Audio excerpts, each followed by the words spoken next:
if individuals have been incarcerated for over 90 days, while the DA takes extended vacations with her special prosecutor, it's a direct insult to Fulton County families and those in jail. Welcome back, Warriors. It's me, Linda B. Thank you all so much for joining me here today. So today, I've got a doozy for you. Representative Mesha Mainor, she is a lawmaker out of Fulton County, Georgia. She was the one I did a video about. She used to be a Democrat, but now she's a Republican. She made her announcement of her party switch last year in 2023, and now she's got something to deal to DA Fani Willis. She is taking on the DAs in Fulton County. But before we get started, I want you all to remember to like, comment, share, subscribe, hit the notification bell, and I kindly ask that you watch my video all the way to the very end. You will not want to miss this one.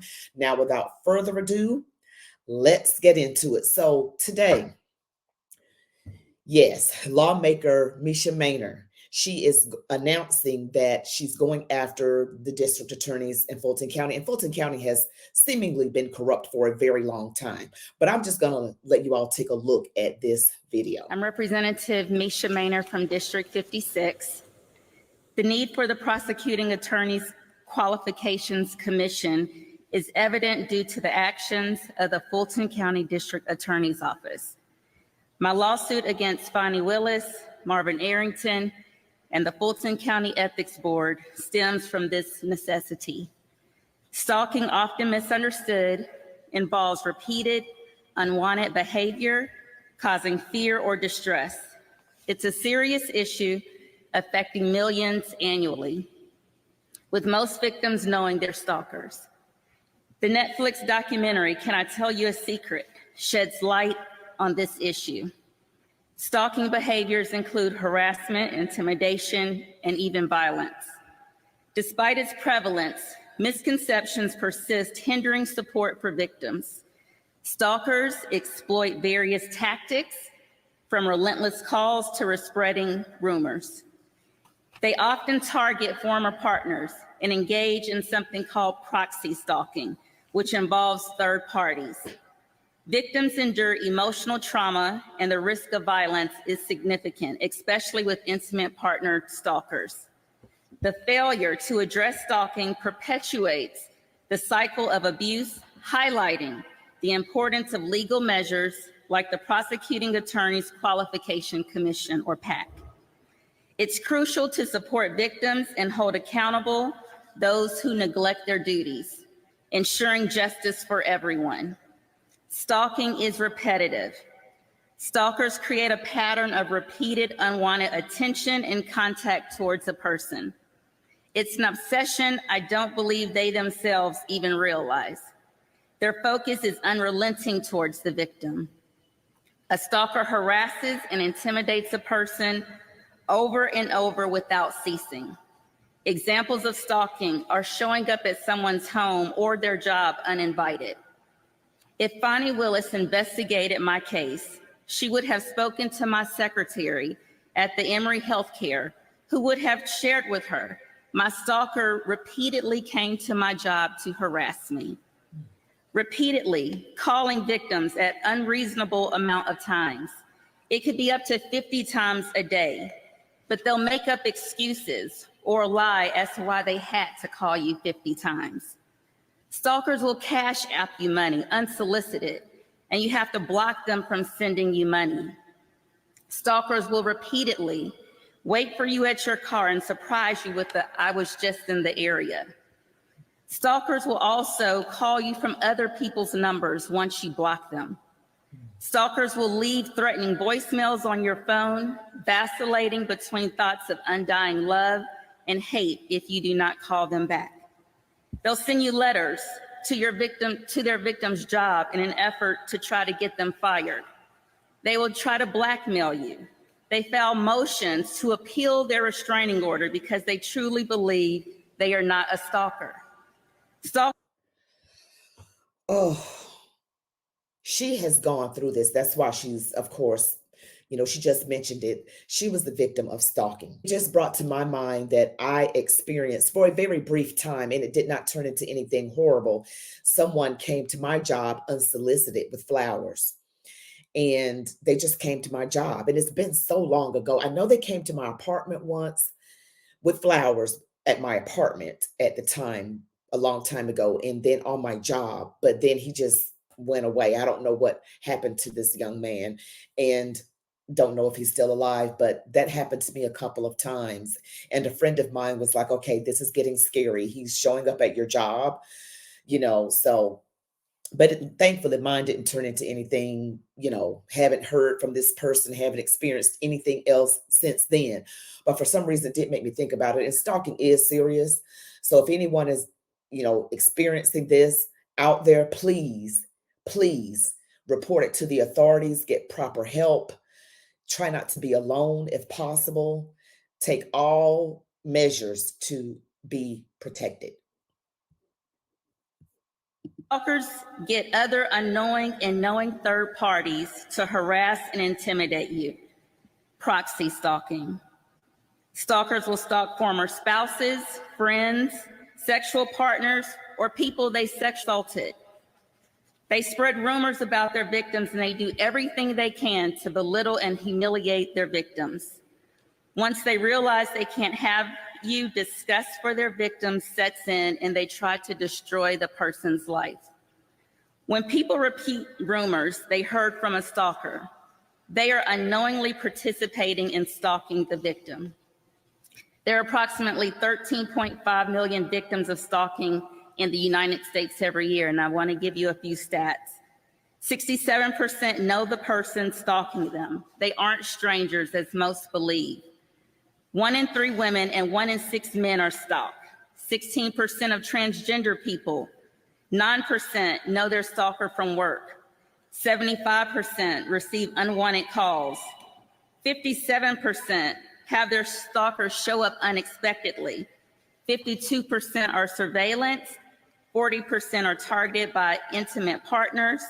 They threaten to share intimate images of their victims. 74% of former intimate stalkers report violence. 1 in 5 use weapons to threaten or harm their victims. It increases for intimate partners by 3-fold to make it a fatality.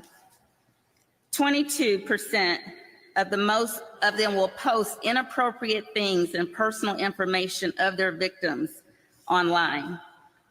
Some common misconceptions: they're strangers. They're not. They will eventually stop. If you ignore it, they will stop. Online stalking is not as bad as physical stalking. For those listening, there's a 24/7 National Domestic Violence Hotline, which is 1-800-799-SAFE or 7233. There's also a 24/7 National Sexual Assault Hotline, 1-800-656-HOPE. Victims of domestic violence and stalking deserve to. And I'm not obviously going to play the whole thing, but Mesha Mainor, Representative Mainor, is making this announcement that she is going after the Fulton County Commissioner Arrington and DA Fani Willis in that office because of how they handled her stalking incident. She was stalked, and also she's received death threats too, Mesha Mainor. And I was wondering if it had anything to do with her switching parties, because she did receive death threats for doing so. And this is serious. And Fani Willis's office is so gung-ho about going after the former President Donald J. Trump that they're not doing everything else they're supposed to be doing. And we all know what's really behind going after Donald Trump. Is not even that, it's not. It's a hoax. It's a witch hunt. So all of that time and resources and taxpayer money is going after something that is not even an issue, not really, instead of doing what you're supposed to do by your constituents in Fulton County. There are people who are waiting, who are in jail, denied bond, past the 90-day threshold. She did that to one of the Trump co-defendants, Harrison Floyd. See my video on Harrison Floyd, and he is going after Fani Willis as well. She is piling up lawsuits He said he was going to use every legal avenue available to go after her because she did him wrong. And he felt like she was punishing him because his political views don't line up, because he's supposed to think a certain way because of his ethnicity. And she's going around harming people in her community. I told you all about that kind of voting where you just look at the person, they look like you, they belong to the same ethnic group as you, and you vote for them anyway. That is ridiculous. You go for qualifications and look at their background. Fani Willis is causing destruction. Okay, this is, and Harrison Floyd, he's black. He said that she is a DEI thug, that Fani Willis is a DEI thug. That's what diversity, this so-called diversity, equity, and inclusion gets you. It gets you a lot of outward diversity, but not diversity in way of thinking and ideology. They are training camps to get you to think, everybody think the same way. They're not as diverse as they claim. Remember that. The establishment of PAC offers a crucial avenue of justice, addressing challenges faced by non-legal professionals in navigating complaints against misconduct. Recent legislative changes led by Commissioner Bob Ellis ensures that offices funded by Fulton County adhere to ethical standards, safeguarding the rights of citizens. The communities I represent are disproportionately affected by DA Willis's office, particularly those with underperforming schools. Despite laws mandating timely indictments, many languish in jail for months without resolution. Fulton County's jail stay average is 291 days. The national average is 30. 37% of inmates are unindicted in the jail. 3 people unindicted have sat in the jail longer than 2 years. This prolonged detention often is overcrowded, and overcrowded conditions reflects a failure of justice and basic human rights. It's imperative that the legal system upholds its duty to prosecute promptly or release detainees. Each person in the jail is someone's child, parent, sibling, or loved one. The Georgia General Assembly set clear guidelines for DA Willis, requiring her to indict individuals in custody within 90 days. Those arrested without bond must have their case presented to the grand jury within the same time frame. There are no exceptions to this law. If individuals have been incarcerated for over 90 days, while the DA takes extended vacations with her special prosecutor, it's a direct insult to Fulton County families and those in jail. Okay, we all know who the special prosecutor is. It's Nathan Wade. See, she was doing all of that and not doing her job. That's not why she was elected. She's doing everything wrong. And to hear what the national average is, they're not supposed to stay in there past 30 days. And somebody has been in there 2 years waiting on, or they're supposed to be released or prosecuted. These are people's family members, their loved ones, someone's father, someone's husband, someone's son or nephew or uncle. They are sitting in that jail while she runs off and has fun on the taxpayer dime and not do what she was supposed to do about that federal grant money that was supposed to help inner city youth, which are primarily Black, just saying. And she keeps bringing up that they're coming after her because she's Black. No, they're coming after you because you're not doing right. And here is another woman who supposedly looks like you, but I don't think she does, because Mesha Mainor has a respectful, law-abiding spirit. She's a godly woman, I can tell. And she wants there to be justice done. And her stalking case wasn't handled correctly. So you got all these things that DA Fani Willis's office is supposed to take care of, and they're not taking care of. That whole office needs to be dismantled. It is unorganized. It is unethical. It is downright allegedly criminal. And it looks really bad. Now you have this other lawmaker from the Republican Party saying, you're not doing what you're supposed to do. There are no exceptions to this rule. 30 days if they're to be detained, and they're either to be prosecuted or released, is what I believe she said, while she goes on trips with her boyfriend. Lord have mercy.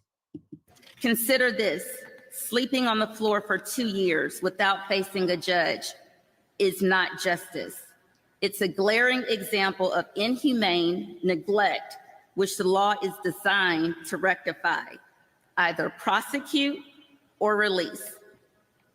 The ACLU reported 503 unindicted inmates that were incarcerated at least 90 days.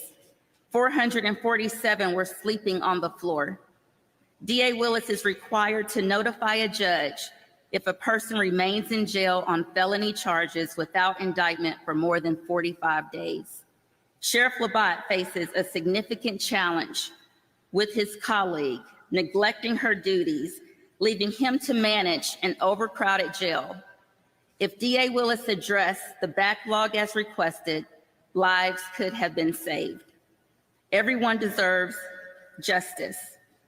By the end of 2023, 90% of the people in custody were Black. This is not a time to give awards to people for failing to do their job. She said this is not the time to give awards to people for failing to do their job. This is Miss Fani Willis. And you got these women out here talking about, we're going to stand with you. Y'all need to sit down. But the only reason you're doing it is because she's a woman. Please, I won't stand up for her. She is doing other people wrong. See, we can't keep giving awards to people and uplifting them because they're a certain ethnicity or gender when they're not doing right by the masses.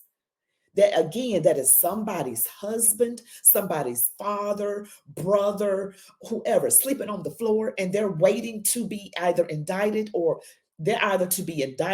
released. And she has not done her job.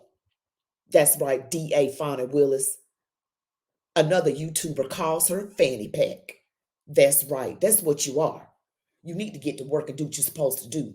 And this right here, Fani Willis's office, I hate it for y'all that work in that office. I really do.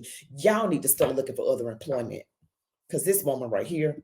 The Georgia General Assembly enacted a law mandating bail amounts to reflect a defendant's income. Excessive bonds can be rectified swiftly under these laws. Mismanagement in the DA's office shouldn't jeopardize someone's livelihood. Before I go to the next speaker, I want to say one last thing. DA Willis, backed by Commissioner Arrington, has spent millions prosecuting 2 celebrities. This allocation of funds adversely impacts the residents I represent.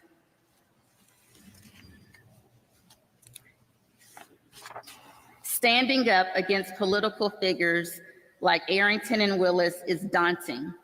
Living in a system that feels broken and corrupt and facing retaliation for protecting my family is disheartening. Yet I am supported by brave individuals that were not scared to stand next to me. There are also many brave individuals that have been contacting me about their stories.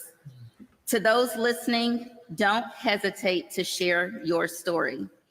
So there you have it. That's Representative Mesha Mainor. She represents the 56th District of Fulton County, which is the heart of Atlanta, Georgia. She is going after the DA's office, Fani Willis's office, and Commissioner Arrington for, not doing their job. And DA Fani Willis, Mesha Mainor, Representative Mainor, just mentioned that Fani Willis has spent millions of taxpayer money, millions going after celebrities. And you know, one of them is former President Donald J. Trump. She's trying to make a name for herself, but she's not taking care of her job and those in her county. This is, what do you all think? Tell me, give me your comments. How do you feel like this is going to end? Do you feel like this is going to end in another case of liberal privilege where nothing's going to happen to her? But I believe something's going to happen to her. I don't know how, and I don't know when. I'm not God. I do not know. But I want the right thing to happen. Mesha Mainor, and you all go and see my video on her about woman switches from the Democratic Party to the Republican Party, and it's Mesha Mainor. And she tries to do right. Representative Mainor does. She was a Democrat and found that they don't really help their constituents. Most people, most Americans want to live in a safe neighborhood, and they want school choice for their children. You want to properly educate your children. But the Democratic Party always goes against school choice. They do. They always do. And then you want to be safe, but Democratic policies defund the police and leave and let crime, someone gets arrested for crime and they get released in under 24 hours. These people are being detained, way past the 90-day threshold. She's supposed to report to a judge in 45 days if someone has been there that hasn't been released or indicted. But it's been way past 90 days because she's spending all that time with a boyfriend. That's what she was doing. Okay. Now, she made all these hypocritical statements when she was running. She was saying Fulton County deserves a DA that doesn't sleep with his or her employees. And now what was she doing? Hypocrite. That's right. And as my grandmama would have said, a heifer. That's what my grandmama would have said. She would have called her a heifer. That's my grandmama Elizabeth, my maternal grandmother. I know she's in the arms of Jesus right now, but you all give me your thoughts. I just wanted to share that with you because now Mesha Mainor has done this lawsuit. She announced it, and I knew about it a couple of days ago, but then I decided I might as well wait for the announcement. Here's the announcement. She's going after Commissioner Arrington and the DA's office, headed by none other than Fani Willis. Yes, that's what's going on right now. You all be blessed. I wanted to, please don't forget to leave me your comments, like, share, subscribe, do all the things. And as always, march on, warriors.